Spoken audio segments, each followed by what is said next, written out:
แล้วผู้ชาวเว้าขะดองนะเท่าไรบาทแต่ว่าเพิ่นน่ะให้ไปขอ ให้ไปขอ อ๋อผู้ชาวนะผู้ชาวชดบ่หรือว่า แม่ห้าง ในห้างคือกันกับเจ้านี้ เลย อ๋อเพิ่นให้ไปขอแล้วบ่กล้าไปขอ บอกก็ทำเอามันยังบ่ได้ยังบ่มีหยัง ย้อนว่าบ่มีเงินเตรียมสิไป เลย กำหนดน่ะจะสมมุติว่าจังกล้าไปขอนะมีเท่าไรจังกล้าไปขอ เห็นมีนะเห็นมีว่ากล้าไปขอนะ รับรัก10,000 10,000 บาท 10,000 บาท 300พี่น้องเอ้ย เอ้าก็ อย่าลืมกดติดตามเพื่อเป็นกำลังใจให้ผมด้วยนะครับ ทุกคนขอบคุณมากๆครับ สบายดีพี่น้อง FC บัดสุขุสุคนเด้อเนาะภาพขึ้นมานี่ก็อยู่โพนสว่างพี่น้องเอ้ยคือมาหาไอ้ปึ๊กเนาะมีเวียกเล็กๆน้อยๆก็คือเพิ่นโทรขอความช่วยเหลือเนาะพี่น้องเพิ่นว่าอยากมีอนาคตคือบ้านคือเมืองหมู่อยากได้ลูกได้เมียมาวัดเอ้ยเพิ่นว่าผู้สาวเพิ่นให้ไปขอแต่ว่าเพิ่นนะเดี๋ยวนี้นะบ่มีเงินเพิ่นว่าเนาะเพิ่นอยากให้ถ่ายเพิ่นลงไปให้ผู้ใจบุญเบิ่งเพิ่นว่าเพื่อมีผู้ชดอยากซอยให้ชีวิตให้เพิ่นนี่ได้มีชีวิตที่ดีคือหมู่คือบ้านคือเมืองหมู่ให้ได้ลูกได้เมียว่าง่ายๆซะเนาะเพราะว่าคบมาแต่ละคนนี่ก็บ่มีผู้เอาย้อนบ่มีเงินคารองไปขอเพิ่นนี่แหละพี่น้องนะย้อนว่าทุกข์ยากเราก็อยู่เพื่อนเลี้ยงแม่ก็อายุ60แล้วพี่น้องก็ถือว่าตามที่วัดสังเกตดูนะเป็นตาช่อยเรืออยู่ไอ้เพิ่นนี่เราคนขยันคนดุคนมันพี่น้องคนบ่เกียจข้านงานคนแบบว่าพ่อลูกพ่อไม้ก็ง่ายๆก็ไม่พ่อลูกพ่อห้างหรอกเมียเพิ่นตายเพิ่นก็เลี้ยงลูกน้อยไปใช้ก็บ่ได้ไปทำงานก็บ่ได้ค่าอันนั้นค่าแม่กับลูกน้อยพี่น้องเลยอยู่นี่แต่ตอนนี้เพิ่นได้พูดคุยพบผู้สาวเพิ่นว่าเพิ่นเลยว่าอยากให้บอบอสนี่มาสัมภาษณ์เพิ่นแน่จักเล็กจักน้อยสิเป็นจังใดนั่นก็ต้องไปเบิ่งไปชมน้ำกันพี่น้องความจริงรายละเอียดก็ต้องไปสัมภาษณ์เพิ่นตอนนี้ก็มาฮอดเรือนฮอดชานเพิ่นเป็นที่เรียบร้อยแล้วพี่น้องมาฮอดเรือนฮอดชานเพิ่นปะเพื่อบ่เป็นการเสียเวลาพี่น้องเข้าไปสัมภาษณ์รายละเอียดก่อนโอ้ตะเวนตกละพี่น้องข้ามเติบเปลืองคงมาทางนี้อ๋อจบคือเห็นอยู่นะเขามากินนี่เขาออกไปเปิดคลิปเจอกันได้โอ้สบายดีทำไมเฮ็ดหยังอะนะ แน่ ฮะไปสอนซิว อืม โอ้ไผไปสอนเจ้าปะ อย่าหามาเดี๋ยวนี้แหละ อ๋อเฮ็ดหยังใช่อันนี้ นึ่งข้าว หนึ่งข่าวแรงโอ้ ปลาซิวแล้วแล้วกิน แกงกินก้อยกินแต่ว่าปลาซิวน้อยต้องได้ก้อยได้แบบนั้นเนาะ ขี้เล็ดไอ้ ฮะ กอยขี้เล็ด ขี้เดียดเดียดเอาได้ใส่มะกอก นี่ กินได้เคยก้อยกุ้งปนซิวทั้งไหนไอ้ปื้อนะเพันอยู่ใช้เดี๋ยวนี้คือได้ยินเสียงอยู่กินนี่อ๋อตอนนี้สิเป็นเรือนครัวเพิ่นเอาหญ้ามุงพี่น้องไอ้บ้านนี่และนี่สิเป็นตูบนอนเพิ่นตอนนี้ตูบนอนของแม่เพิ่นนี่นั่นสิเป็นหลังเก่าของไอ้ปื้อลงมาหาเห็ดแล้ววางยานี้อันนี้พี่น้องเบิ่งสิรีวิวให้เบิ่งกันจักเล็กจักน้อยบ่อนอยู่วันเสาร์ไอ้ปื้อเพิ่งจะกลนย้ายมาจากฮั่นพี่น้องเอ้ย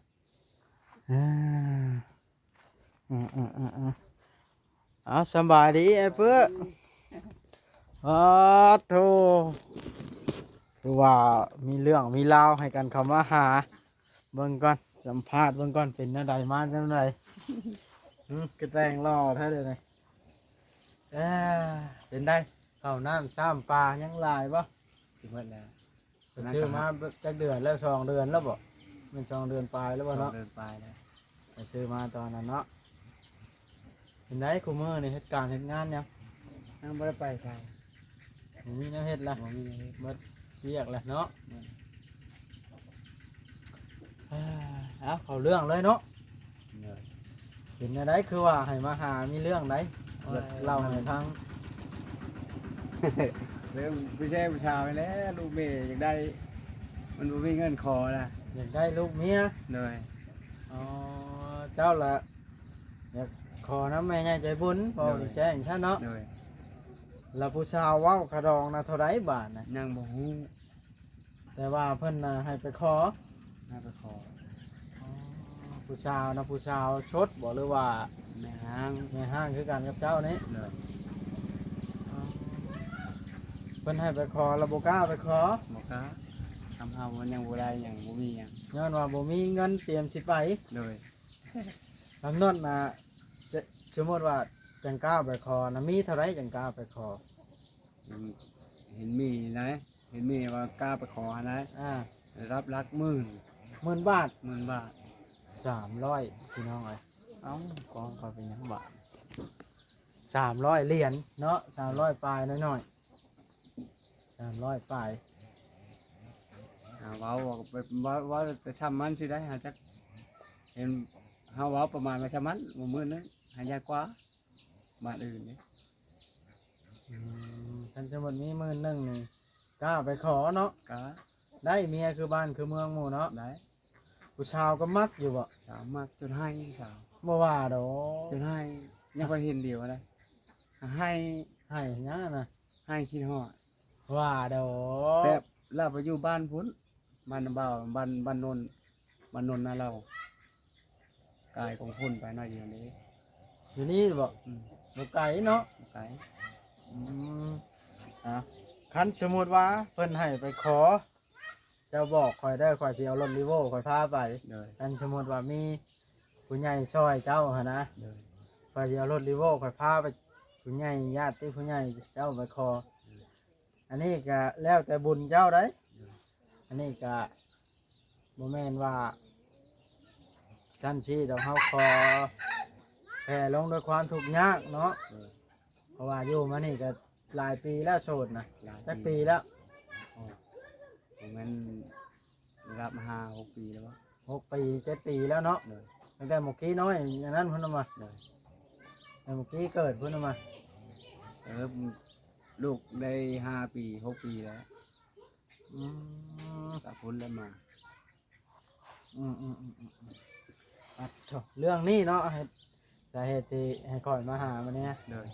อ๋อก่อยก็อยากซอยเยอะไอ้เปื่อย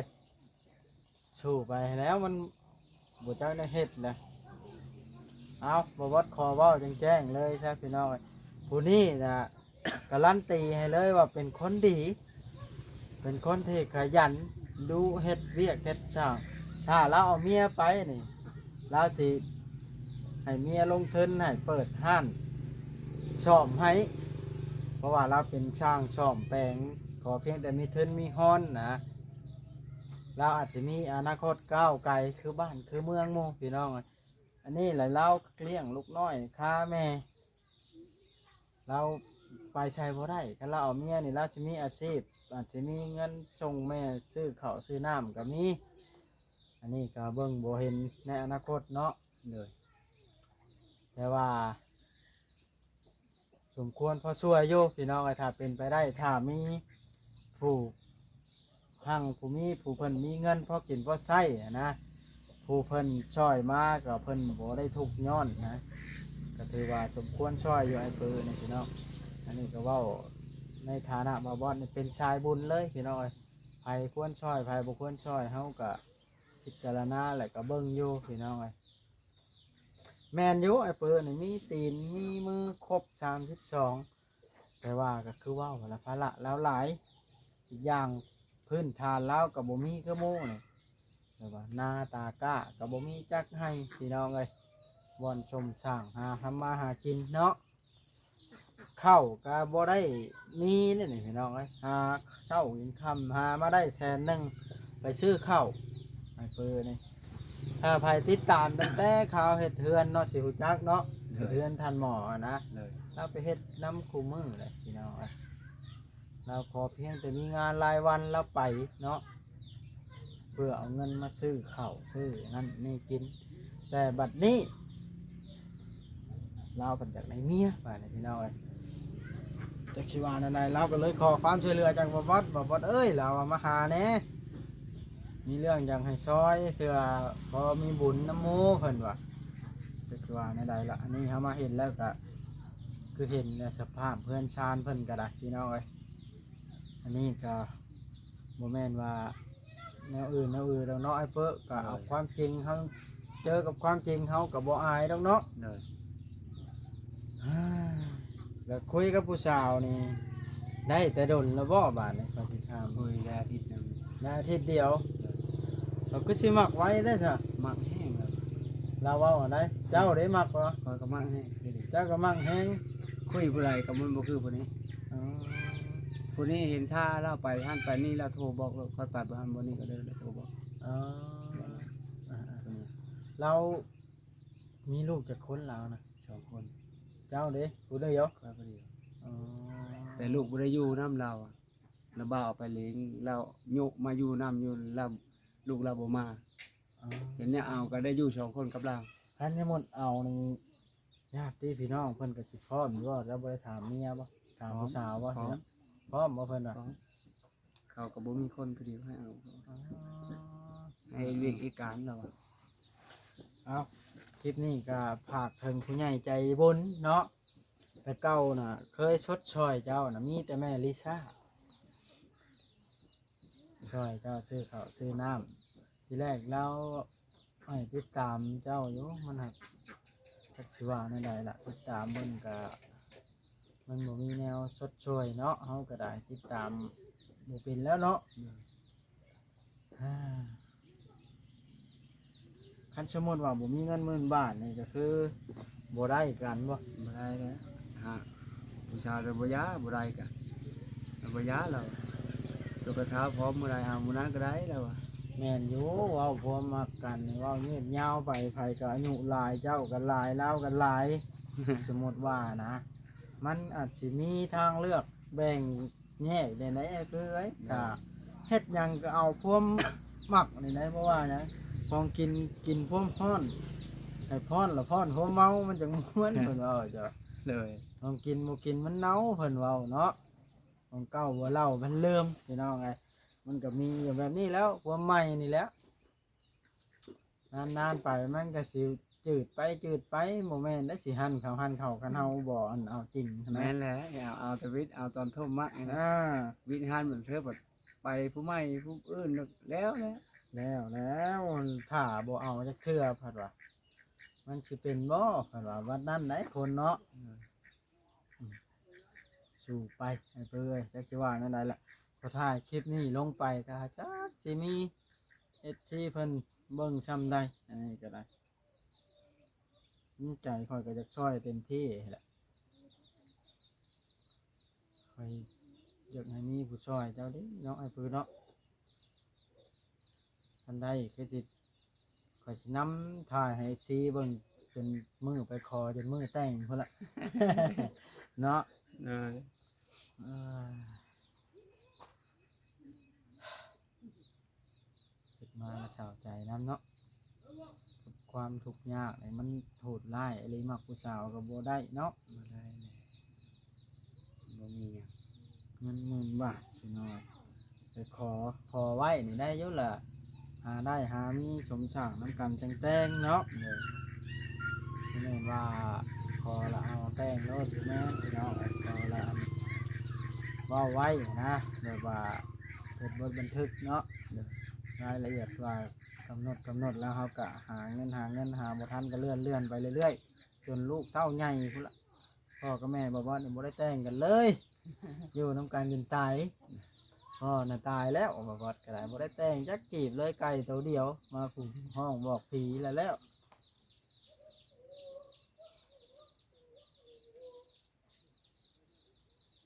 ถูกใจนี่เนาะไอ้ปุ้ยเนาะว้าวชื่อได้บ่ผู้สาวนี่ชื่อนั่นแหละ สามพร สาวอัมพร นะ อยู่บ้านหยังก็ บ้านเด้อ มันเดือนนี้ นะ แต่ว่าเราอยู่ใช่ก็ อยู่บ้านโนนนะเรา เรามาอยู่เพิ่น อยู่นันนาบาว เอาคันเอาเราสิมาอยู่พี่บ่ แม่นเห็นเอาแล้วมาอยู่พี่ เอาเราก็บ่มีวันอยู่เนาะของเราเนี่ยแต่ไปอยู่น้ำบ่าวเพื่อนพ่อแม่แล้วบ่ น้ำบาวแล้วเอาเมื่ออยู่น้ำบ่มีคนบ่มีคนอยู่เพื่อน เอ่อ อยู่พี่มันยังมีน้องเราเด้อยู่นำแม่ แล้วไปพบไปพ่อกันแบบไหน ไม่ได้พบแล้วเอาเขาเอาเพชรให้ คุยทางโทรศัพท์อยู่เลย คุยทางโทรศัพท์ เปิดวิดีโอคอลนี่ถูกใจกันแล้วหน้าตาผ่านวัด เบิ่งเดียวหมด เจ้ากับผ่าน เลยเบิ่งเดียวหมด ผ่านสำหรับผู้ชายผู้ชายก็ผ่านสำหรับเจ้า เลย ได้เห็นหน้าเห็นตากันเนาะ เห็นหน้าเห็นตา เพราะว่าสมัยมือเนี่ยมันบ่ได้ยินแต่เสียงพี่น้องวิดีโอคอลเห็นหน้าเห็นตากันพึ่งพอใจกันมากฮักก็ถือว่าตกลงปรงใจแล้วกับไปคอกันเนาะ เลย อืม ถ้าพร้อมเมื่อไหร่ให้บอกเรา แต่เราน่ะพร้อมทุกเวลา พร้อมทุกเวลา ไปขอย้ำได้ก็ได้ ได้ บอก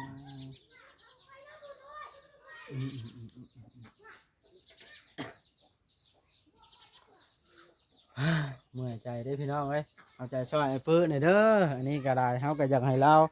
มีชีวิตที่ดีมีครอบมีครัวคือบ้านคือเมืองโมจักสิเห็นอะไรล่ะเฮาก็ได้ช่วยได้แต่ถ่ายลงไปเพื่อให้ FC เบิ่งถ้าผู้ใจบุญหรือว่าผู้รักผู้ใหญ่เพิ่นเบิ่งเห็นเพิ่นอาจสิช่วยคันเฮามีบุญไอ้ปื้อเอ้ย เลย อันนี้ก็บ่ได้ให้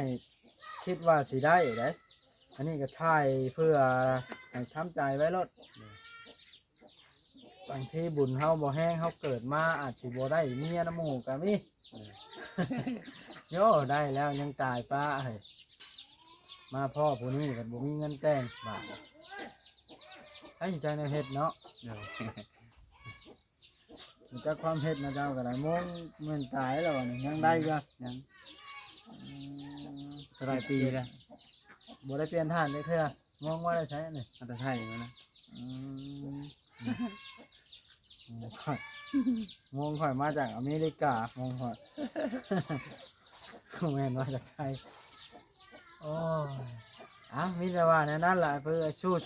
เลย ข่อยก็จะเอาใจช่วยลาภาคพี่น้องเอฟซีเบิดสุคนเอฟซีของมาบดนะเนาะที่เขามาเบิ่งมาชมคลิปของไอ้ปื้อถ้าอยากเสียหรือว่าเอาใจช่วยไอ้ปื้อให้ได้เมียหรือว่านั่นบ่ช่วยเงินกับภาคช่วยกดไลค์กดแชร์ให้แน่พี่น้องเพื่อให้ผู้ใจบุญเพิ่นเห็นเนาะฝากกดแชร์และก็เบิ่งโฆษณาให้ทางมาบดพร้อมเด้อพี่น้องเอาโอเคบ้านในคลิปนี้ก็ได้เนาะสิบอกขอท่ายืดยาวมันคำแล้วทางมาบดก็สิได้ขอจบคลิปลงมีแต่ว่าให้กำลังใจไอ้ปื้อเด้อไอ้ปื้อเด้อสู้สู้สู้ เดี๋ยวเดี๋ยวเชื่อเชื่อ สบายดี สบายดี เด้อเอฟซีอ้าวพี่น้องเลยบาทเลยมีแต่ว่าสิได้ขอจบคลิปลงสักก่อนเนาะคำละพูดตะเวนกันโต๊ะละลิดลงไปละเอาวัดก็สิได้อำลาขอกลับเพื่อนกับชานได้บาทเลยเพราะว่าไอ้ปื้อเป็นโทรให้มาเยี่ยมมาสัมภาษณ์เพิ่นนะเลยแล่นมาเพิ่นบกคอยังลายพี่น้องซ้ำนั้นแหละเพื่อนเพิ่นก็เอาผ้ายางดำมาขังเพราะลมบ่พัดแต่ว่าก็ขาดวืกว่างไปละเพื่อนหลังนี้สิเป็นอันนั้นเพื่อนเก่าที่เรามั่งเอามาเฮ็ดตอนนั้นแหละคือว่าวหั่นละพี่น้องเอ้ยเสาไม้ก็คันสมุดยามพ้นนี่มันก็บ่ได้ยังเนาะมันก็ดอกแล้วยังเพราะง่ายๆก้มได้แต่ปีเสาแบบนี้ยังมาเนาะ2 ปีกันอย่างหึงเสาไม้แบบนี้นะพี่น้องเอ้ยเพราะว่าเอาเสาน้อมเด้เสาไม้จิกน้อยๆไม้จิกอ่อนนะเด็นะ แขนกิ้วนี่แหล้วสมมุติเอาแต่ใจมันก็บ่ได้มีซับเอากลับเด้อบัดนี้เพิ่นเด้อจังใดก็สู้เจ้านะเอาใจซอยโอเคพี่น้องคลิปนี้ก็ขอจบชำนี้เด้อคลิปหน้าจังพบพ่อกันใหม่รอชมรอติดตามคลิปของไอ้ปื้อน้ำกันหรือว่าสร้างปื้อเฮานี่แหละสิได้ผู้สาวหรือว่าบ่ได้ก็รอเบิ่งน้ำกันอันนี้กันเนาะบอบอสก็เอาใจซอยเพิ่นอยู่